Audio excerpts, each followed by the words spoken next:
Ang Pasig River Ferry Service kasi ginawa last 2000 or ni-revive last 2014 bilang alternatibong transportasyon. Free rides tayo. Accessibility.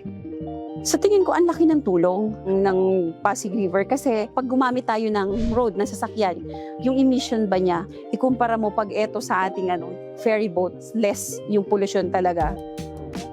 Actually, pagbukas ng Pasig River Ferry Service, talagang naging maayos na ang Pasig River dahil sa continuous clearing operation sa paglilinis ng hindi lang ng MMDA, kundi ng mga LGU, kasama rin ang Coast Guard.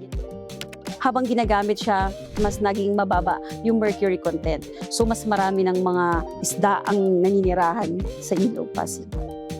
Dahil nga sa mga ginagawa ng ating ahensya at kasama rin yung ibang mga government agencies, ayun yung nakikita nyo siguro yung Esplanade na mas nakaka-attract sa marami nating estudyante at kabataan na lalo pang tangkilikin ang Ilog Pasig. And then mas makakatulong pa siya sa pag-re-revive ng ating Ilog Pasig.